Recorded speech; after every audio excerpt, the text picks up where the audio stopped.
కేసులు ఉన్నటువంటి వ్యక్తి 89 కేసులు ఉన్నటువంటి వ్యక్తి ఈరోజు తెలంగాణ ముఖ్యమంత్రి. ఇక ఈరోజుగా ఇంకొక నిన్న కల్వకుంట్ల కవిత గారు మాట్లాడిండ్రు కదా. కల్వకుంట్ల కవిత గారు నిన్న హరీష్ రావు గారి మీద ఇంకా వేరే వాళ్ళ మీద మాట్లాడింది కదా.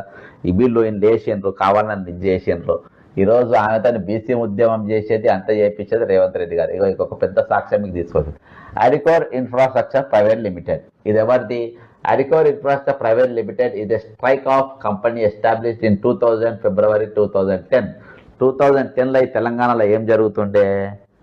రాజశేఖర్ రెడ్డి గారు మరణించిండ్రు. దాని తర్వాత ఆయన పేరు పైన అప్పుడు తెలంగాణ ఉద్యమం పెద్ద ఎత్తున నడుస్తుంది. ఆ టైంలో రేవంత్ రెడ్డి గారు, కల్వకుంట్ల కవిత ఇద్దరు కలిసి కంపెనీ పెడతారు.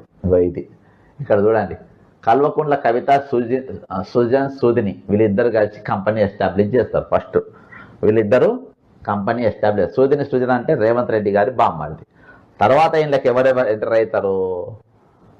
పాస్ట్ డైరెక్టర్స్, సిగ్నేచర్స్ ఎవరు? విందుల మందుల అనుముల రేవంత్ రెడ్డి. కింద మీరు స్పష్టంగా చూడండి, రేవంత్ రెడ్డి, విందుల మందుల. ఈమె కవిత గారికి అత్యంత సన్నిహితురాలు. ఈయన వచ్చేసి అనుముల రేవంత్ రెడ్డి ప్రస్తుతం ముఖ్యమంత్రి.